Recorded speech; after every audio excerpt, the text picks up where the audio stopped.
मेरा आप सबसे निवेदन है कि जितने खड़े हैं उनसे निवेदन है बैठ जाएं, 2 मिनट सुनने का प्रयास करें। मैं साथियों आपको ज्यादा कुछ नहीं कहते हुए, हाँ ये जरूर आपसे भी सीखने की जरूरत है और कुछ आपको भी सीखने की जरूरत है। आप लोगों ने जिस हिसाब से ये 5000 लोगों की जो तादाद यहाँ बैठी है, राजस्थान के कोने कोने से युवा मित्र जितने भी आए हैं और नहीं आए उनको बुलाओ, एक जगह लाओ। अभी भाई अध्यक्ष जी बता रहे थे कि 100 लोग रुकते हैं, ये प्रशासन तब आपसे माफी मांगेगा, सरकार तब झुकेगी। किसान आंदोलन में किसानों ने सैकड़ों लोगों ने कुर्बानियां दी, तब जाके सरकारें झुकी। आप जो चाहते हो 1 मिनट में ये सरकारें झुक जाए, इनकी हठधर्मिता को अगर आपको बढ़िया तरीके से मजबूती से लड़ाई लड़नी है, ये लड़ाई राजस्थान की सरकार ने 5000 जो नियुक्तियां दी वो बाकायदा नियम के हिसाब से फॉर्म लिए, इंटरव्यू लिया, उनके बाद भी इनका जो इंटरव्यू के बाद लिस्टें जारी करके बाकायदे चयन प्रक्रिया से इन लोगों का चयन किया गया। और इन्होंने कई बार हम कहने में सुनने में लोगों की बात सुनते हैं, ये जो युवा मित्र थे ये सरकारी योजनाओं का प्रचार करते थे, गांव तक आम आदमी तक आम ये अगर पोस्टें खत्म की जाती है या इन लोगों को हटाया जाता है, आम जो गांव और ढाणी में देहात में बैठा व्यक्ति उनके पास एक एक योजना को पहुंचाने तक का काम इन युवा मित्रों ने 1 साल 1.5 साल में जो किया, उनका रिजल्ट आप जाके प्रत्येक पंचायत समिति में देखो, पूरे राजस्थान में देखो। अगर सरकार की मंशा सरकारी योजनाओं को आम नागरिक तक पहुंचानी है तो इन लोगों को वापस पुणे बाल करके परमानेंट किया जाए, सुविधा विंदा में नहीं, इनका परमानेंट आदेश किया जाए। मैं चाहता हूं कि आप पूरे राजस्थान की क्रीम यहाँ बैठे हो, पूरे राजस्थान के बुद्धिजीवी लोग बैठे हो, आपके जो भी जनप्रतिनिधि जिन पार्टियों से भी लड़े, चाहे विधायक बना या नहीं बना, चाहे कांग्रेस से बना या भारतीय जनता पार्टी से बना या फिर तीसरी कोई पार्टी का भी, आपने जिसको लोकल कॉन्स्टिट्यूंसी में विधानसभा के विधायक का वोट दिया, उनको मजबूर करो कि राज आपका बना या नहीं बना। आप ये जायज बात पूरे राजस्थान के प्रत्येक नागरिक को उठानी चाहिए।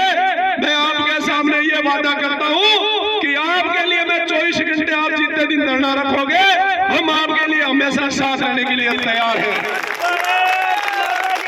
ये जो सरकारों की बातें चलती है, पुलिस को हमने कई बार देखा है और भी देखने के लिए आपके साथ हम कंधे से कंधा मिला करके लड़ने के लिए तैयार है। इन शासन और प्रशासन को आंख दिखाने की जरूरत नहीं है, आप शांति से बैठ जाओगे, इतने में ये लोग ढेर हो जाएंगे। 5000 की टुकड़ी इनको लाने में बड़ी दिक्कत आएगी। आप 5000 बुद्धिमान लोग अगर यहाँ शांतिपूर्वक तरीके से बैठ जाओगे तो रिजल्ट इनको, मैं ये आपके सामने वादा करता हूँ कि आप शांति से इस तरीके से बैठे रहोगे और अशांति नहीं करोगे तो कानून की जो फॉलो करते हुए संविधान में ये कॉलम दिया है, सरकारों के बाप का राज नहीं है, लड़ना आपका हक और अधिकार की बात है। जब पार्लियामेंट और असेंबली में कहीं गड़बड़ होती है तो ये धरना और प्रदर्शन की जगह खाली रहती है, उस खाली जगह पर आप और हम लोगों के लिए जो इनके साथ अन्याय होता है, अत्याचार होता है, कहीं गलत होता है तो गलत का विरोध की जगह आपने देखी, अच्छी बात है। मैं चाहता हूँ कि अभी अध्यक्ष जी जो बता रहे थे, ये लड़ाई किसी जाति समुदाय की नहीं है, किसी विशेष वर्ग के लिए नहीं है, किसी विशेष क्षेत्र के लिए नहीं है, ये पूरे राजस्थान के प्रत्येक कोने के गरीब और पिछड़ा अंतिम छोर पे जो बैठा है उस व्यक्ति तक पहुंचाने के, सरकारी योजनाओं का फायदा पहुंचाने के लिए एक पोस्टें जो नियुक्त की गई, उन पोस्टों को अगर खत्म सरकार करती है तो पूरे राजस्थान भर में इनका रिजल्ट भोगने के लिए सरकारें तैयार हो जाए। मित्रों, मैं आपके सामने ये कह रहा हूं कि आप लोग मजबूती से लड़ते रहे और लड़ाई में ये सरकार तो बहुत छोटी सरकारें हैं, लेकिन उस अड़ियल प्रधानमंत्री को भी हमारे नेताओं ने, हमारे बुजुर्गों ने, किसानों ने घुटने टेका करके नाक में उन्हें चबा दिए। अगर आप लोग मजबूत रहोगे, उन्हीं किसानों के बेटे हो, उन्हीं मजदूरों के बेटे हो, जो प्रधानमंत्री दिल्ली में बैठता है उनको झुकाने की ताकत आपके बुजुर्ग रखते हैं, आपके भाई रखते हैं। तो ये भजन लाल तो पहली बार का भजन नहीं है, इसको तो झुकाना बहुत छोटी बात है। इसलिए मित्रों, आप सबसे मैं ये वादा करता हूँ कि आपके साथ हमेशा तत्पर मैं तैयार हूँ, आपका जैसा कमेटी निर्णय करे। लेकिन मैं चाहता हूँ कि ये लड़ाई तब जीत पाओगे, हो अल्लाह से नहीं जीत पाओगे, क्योंकि सरकारों के पास संसाधन खूब है। आप ज्यादा बाहर निकलोगे, अगर कोई दूसरा स्टेप लोगे तो सरकारों के पास संसाधन ज्यादा है। सरकारों से लड़ने के लिए ये बहुत बड़ी, आपके पास तो सब पढ़े लिखे लोग हैं, क्योंकि इस भर्ती में जो भी लोग आए उनकी योग्यता कम से कम ग्रेजुएशन थी, अनपढ़ नहीं हो, कानून को समझने वाले हो। इन वैकेंसियों में तो 10वीं पास लोग आए हुए हैं जो आपको धमकी देते हैं। आईएएस जो बैठता है वो ग्रेजुएशन करने के बाद, क्वालिफाइड के बाद बैठता है। आपकी योग्यता कहीं कम नहीं है।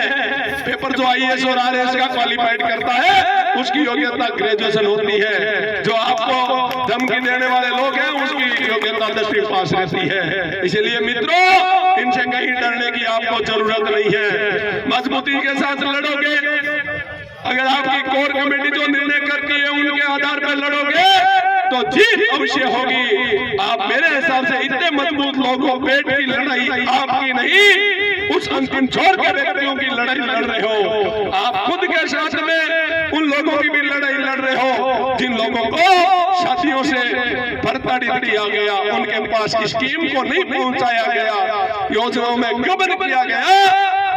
ये बात उनके पेट में दर्द हो रही है। बीच में एक जो कड़ी थी कि स्कीमों की सीधी जानकारी आम आदमी तक कैसे पहुंच जाए। इसलिए मित्रों, आप लोग मजबूती रखो और इनको परमानेंट आदेश की मांग करो, ये परमानेंट करके जाए। ये जो धरना और प्रदर्शन में आपकी 5000 की संख्या कम नहीं होती। आप जिस दिन 5000 ऐलान कर दोगे, मेरे भाई ने मेरे को फोन किया, हम 3 लोग आए, अगर एक एक आदमी ये महसूस करेंगे तो 5 के ये 50,000 होते हुए ज्यादा समय नहीं लगेगा। इसलिए मित्रों, मैं ये चाहता हूँ कि सरकार से भी ये गुंजाइश करता हूँ और सरकार के लिए ये आंदोलन कोई भारी आंदोलन ना हो जाए। ये आंदोलन 50,000 की भीड़ एकत्रित ना कर ले। मैं चाहता हूँ कि ये जो भजन लाल की जो सरकार है, ये भजन गाने के अलावा गरीब के हित में भी सोचने की बात शुरू करे। मैं आपके सामने ये कह जा रहा हूँ, यही हूँ, कहीं भी मेरी जहाँ जरूरत होगी आपके लिए हमेशा तैयार मिलूंगा। जय भीम, जय भारत।